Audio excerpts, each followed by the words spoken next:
All right. We're all the way live. We're all the way back right here at WHBR, WHBS. And we thank you for tuning in. We also encourage you to join us right here. You can call in 313-868-4336. Also know that the second Saturday of October, and for anybody who hasn't heard, tomorrow is October the 1st. Isn't that something? I mean, the summer just sailed on by, and September just flew on by, and now we're into October the 1st tomorrow.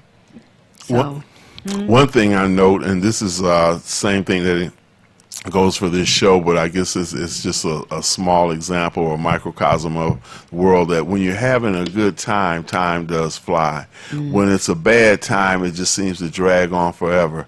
So those of us who are sadly missing spring into summer, I would hope that meant that we were busy enough doing things, whether it was just socializing with neighbors, because that time will slowly be drifting away, and the only time you'll see them is when you're out there together shoveling the snow or something. But I'm not asking for that anytime soon. Right. But yes, the months do seem to breeze away when you're having a good time, and then when you're not having a great time, let's say when there is 4 or 5 inches of snow, it seems to last forever, although it's only a few months. So that's, I think, a sign also to really make the most use of your time as you can.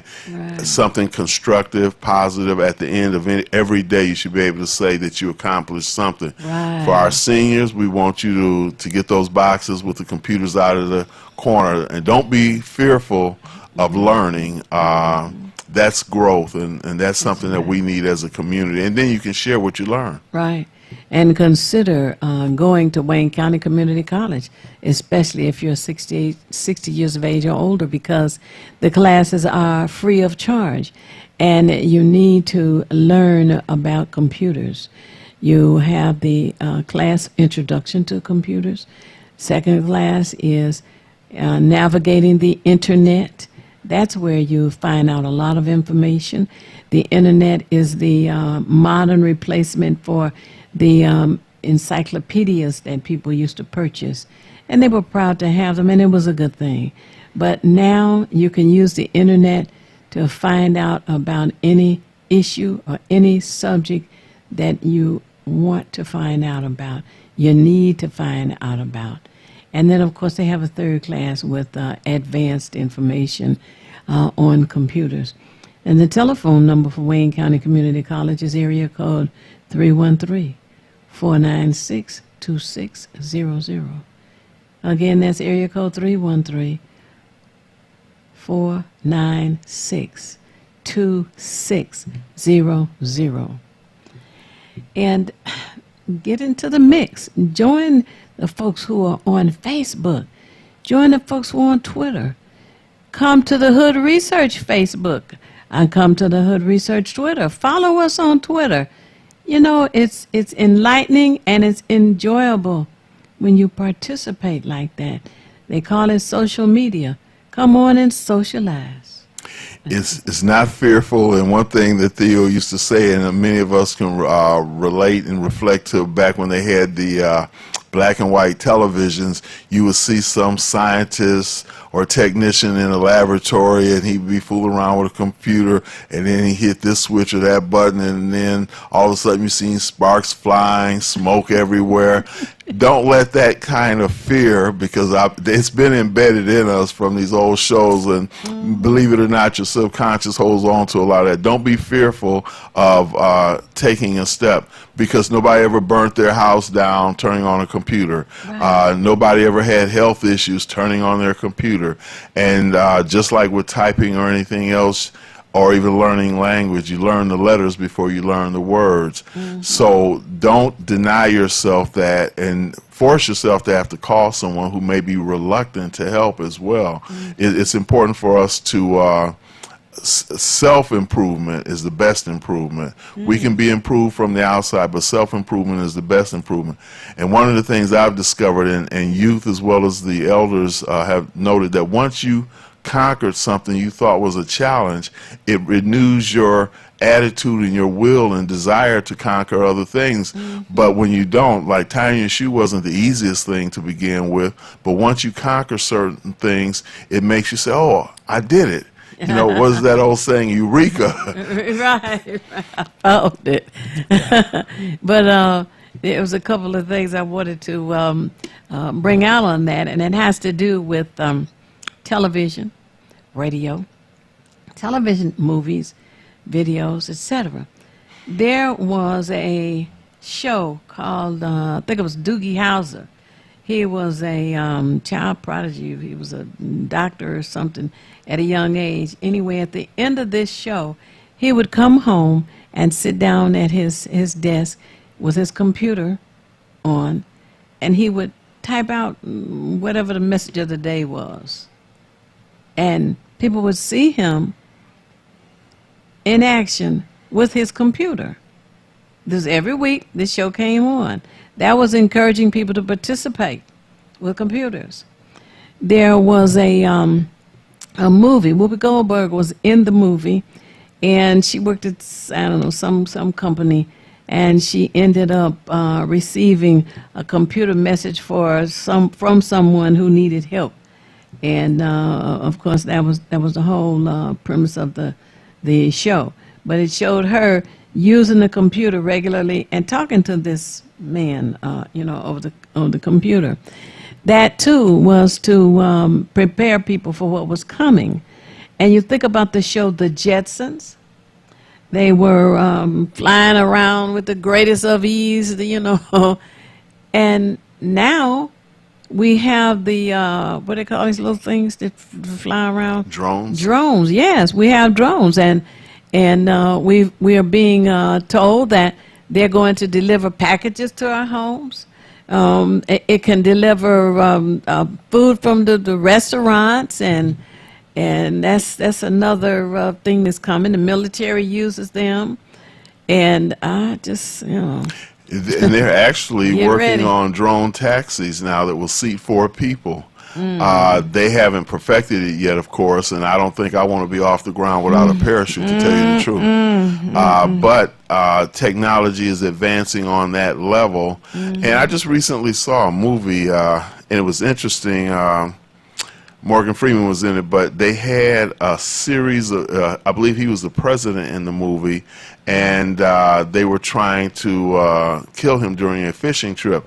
But what they had is they had like maybe 100 small drones that had some sort of, I don't want to say, it had some kind of explosive on it. And all of the people that he had in his Secret Service, and these drones had facial recognition. So they knew the people that they were targeting. It included his face as well. But he was saved, of course. He's the president. He got to be there at the end of the movie. yeah, right. But just the idea that they had these drones, which they also think are what were responsible for the explosion of the Saudi Arabian pipeline.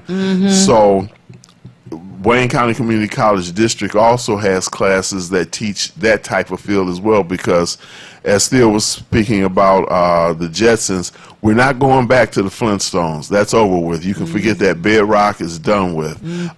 We're heading into the future, and I have, even within my family and certain friends who say they want certain things, but you can't rely on someone else to get you ahead when you can do it yourself. And I emphasize this to people.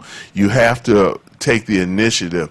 People help you when you take initiative. If you see a child that seems to be interested in sports or mathematics, you take an initiative. He has an initiative. You say, well, let me help him. And we have to do this, and you never stop learning at any age. We had, as those who have viewed us know, a senior who was 99 years old, just as spry as she could be, and her whole lifestyle had been based on activity, movement, on knowledge, work with the Chicago political system. It was also Rosita Riveter, one of the original Rosita Riveter, African American. So there is no cutoff point, even in retirement. Don't retire from life. You just retire from your job. That's it. Right, right.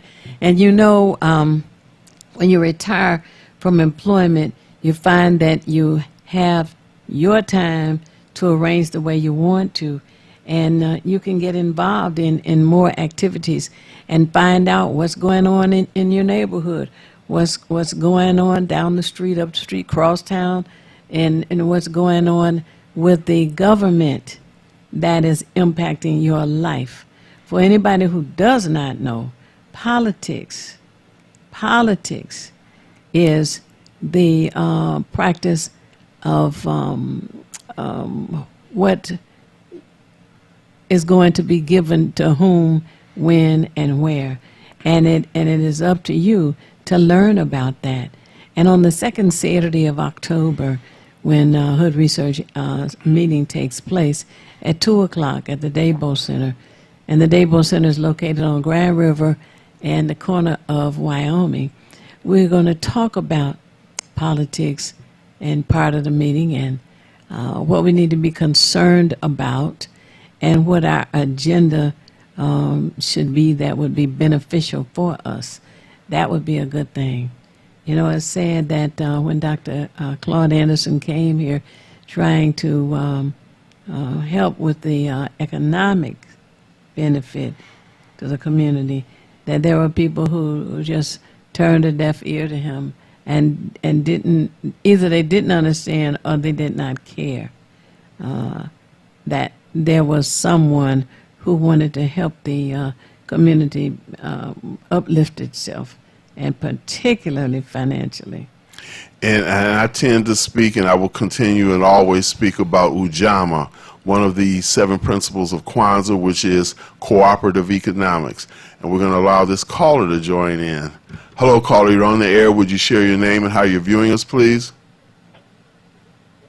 Yeah, my name is John. I was wondering, in the future, would somebody step up on some of the stations to educate the people about how to vote? Because it seems to me, I've been voting for 47 years, and it seems to me that people that we put in office, we have to protest and go down to the city council and beg those Negroes to do their job. Sure, we can certainly talk about that. And you know, that is a part of what we need to talk about on the second Saturday of October.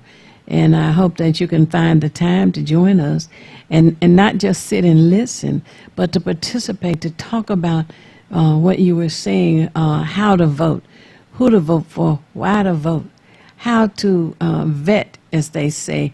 That means to research the individual who is campaigning for office and what would they do for the community.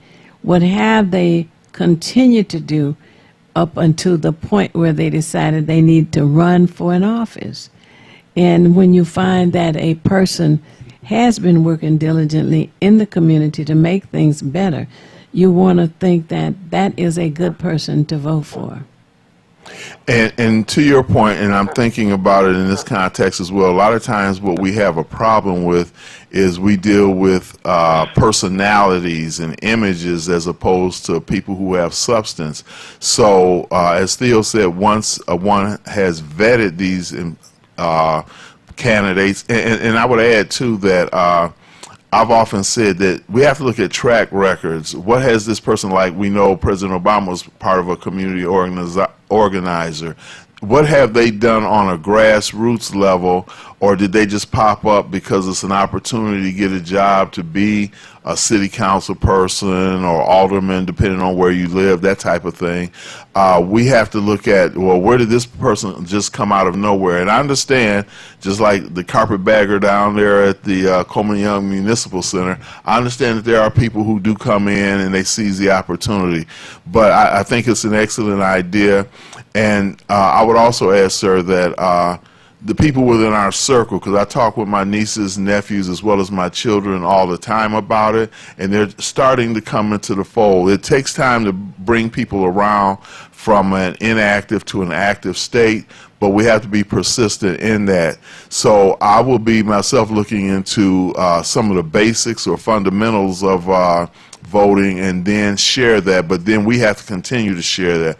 We have to get the churches involved, and they can't just be a place where a politician comes when it's time to say, you know, I'm going to make sure everybody gets a pork chop, and we're going to cut the grass in your community. We have to take it to a higher level. And the last thing I would just say is this, that in politics, which is why voting is important, you're a taxpayer.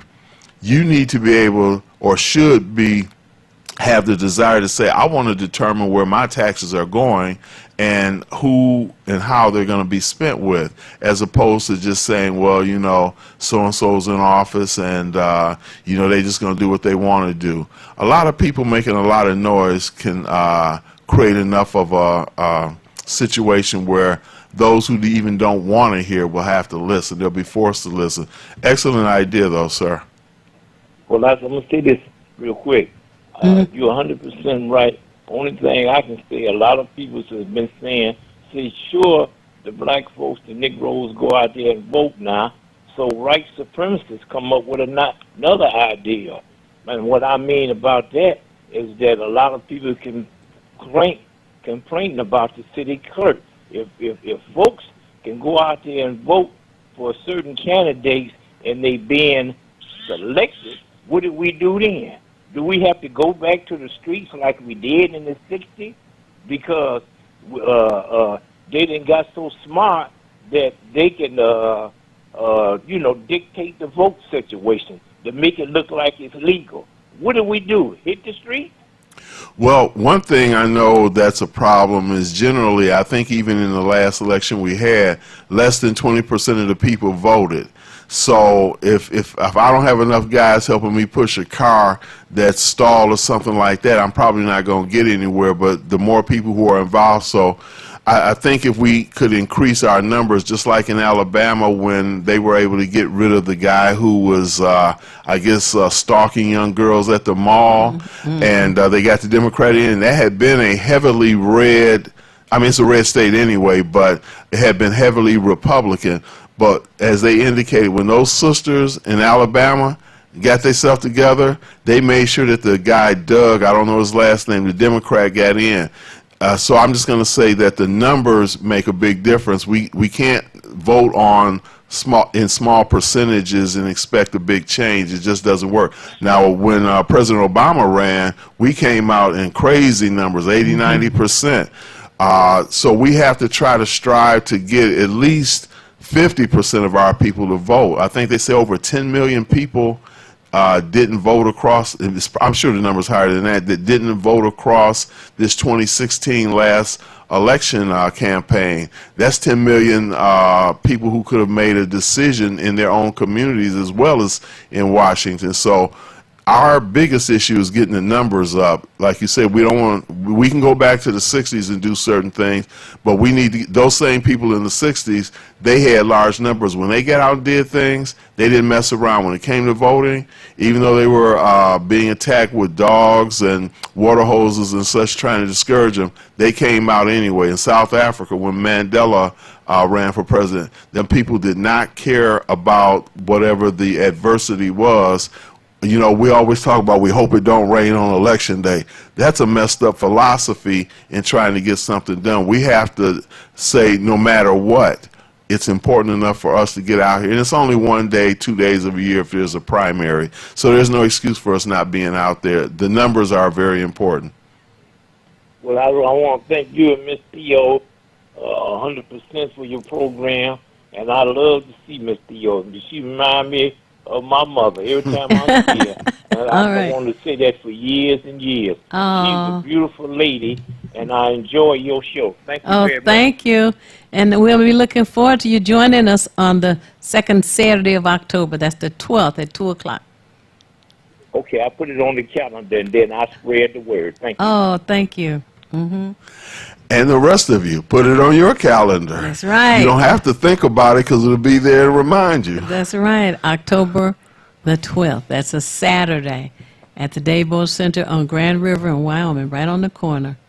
And one of the beautiful things about it, I always bring this up, we do have people who come in with all different type of professional backgrounds, but you're important as well, because things that are happening in your community, if you share them with us, we may find that we have common ground in our communities, whether it's east side, southwest, west side, it does northwest end, north end, it doesn't matter. We all have the same issues, but if we don't know that we've got common issues, we just sit there in our small circle and just feel overwhelmed. We can't do that any longer. Right.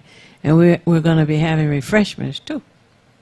How about that? And that's always a good incentive. I was talking with somebody about that the other day, whether you've got a wedding, a wake, or a graduation, if there's some beverages or some snacks or something, people would just come for the libations. Yes. But the other things you learn are even can't be taken away from you. Right. Right. And we appreciate other people bringing information that they have researched as well. So it's not a, we're going to preach to you today kind of a program. It's a, let us all participate in this. That's what it, it is meant to be, and that's what we've had for 27 years. How about that? And one thing that technology has brought about, which we have to take it to a more social level, is when you go to things, let's say, for instance, the Science Center, Detroit Historical Museum, they have what they call interactive displays where you actually are part of things. Well, it's the same thing at a Hood Research meeting. It's interactive. We let our guests speak, and then there's a point where the audience is able to question these people, whatever it is. We've had officers on, judges, people, just so many different realms, computer knowledge and such. So at that point, something that you didn't really have an idea about, these people can bring you a broader understanding of it. And with that understanding, you share that with somebody else, and man, we're going to be unstoppable. Right, absolutely. And I look forward to it. I look forward to our broadcast each Monday and our meeting on the second Saturday of each month as well. And also for people who will come on the computer and go to follow us on Twitter or to follow us on Facebook. We have a website, hoodresearch.org, hoodresearch.org. So you log on to the website, and we're in social media. And I have to say that, as I usually say at the top of the show, I wasn't here in the early part of the day.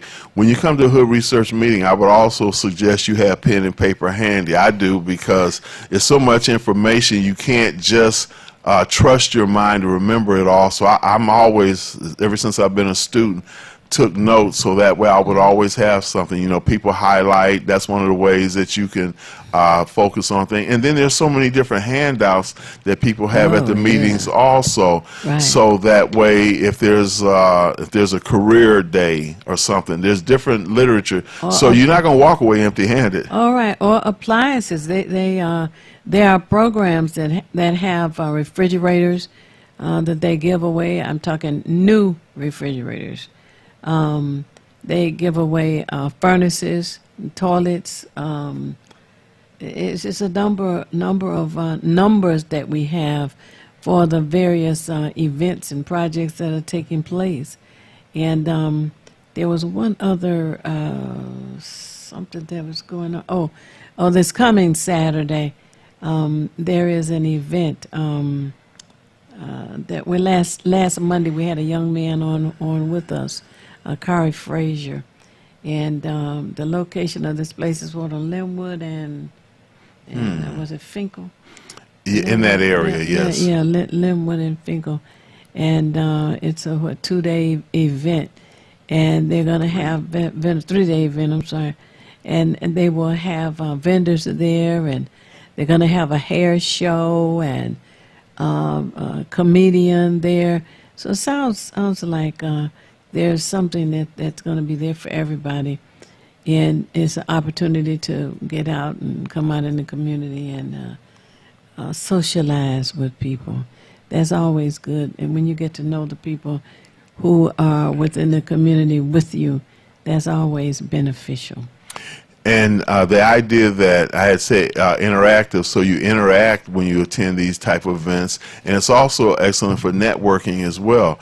And you might find your passion in some of the things that are experienced as well, because a lot of times we may not have direction or vision. I guess there's that, and I'm not really much of a biblical scholar, but I know there is a verse that says something along the line that my people perish for the lack of vision or knowledge. Lack of knowledge. So when you attend these type of things, you may find that you're not interested, but to not attend doesn't even give you that advantage of knowing what is and what isn't. So I think it's just very important for us to be a part of that, and we will give you information on it, and 2 of the 3 days are free, so you can't beat that price. Just like attending a Hood Research meeting, it's free. There's no admission cost, no cover charge or nothing. Just come in. I tend to go to different meetings like that. I'll sit in the back and I'll just kind of listen, because I'm more of a listener than a talker. I'm on a microphone, but however, I'm still saying more of a listener than a talker, because I'd rather absorb what's in there, and then if I have something to say input-wise, I will. Now, we're in the last 60 seconds of the show. Would you believe it? No, oh dear. 60 seconds, oh my God.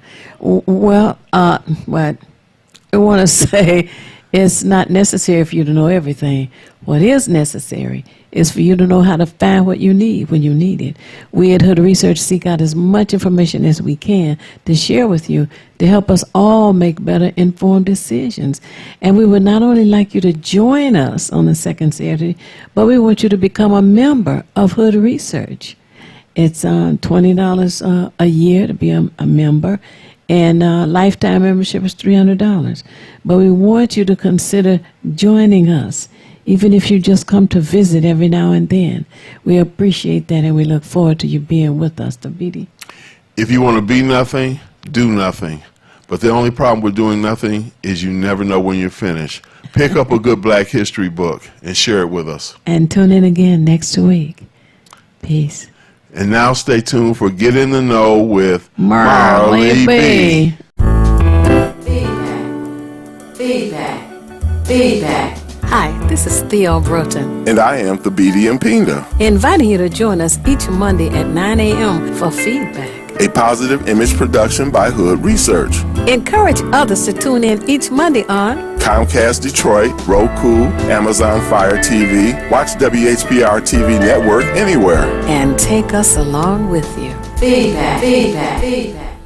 This is Bruce Simpson, your City of Detroit Ombudsman. I am here to address all of your complaints and concerns. If you need assistance regarding city services, please contact my office at 313-224-6000 or contact us via email at ombudsman@detroitmi.gov. This is Bruce Simpson, your City of Detroit Ombudsman.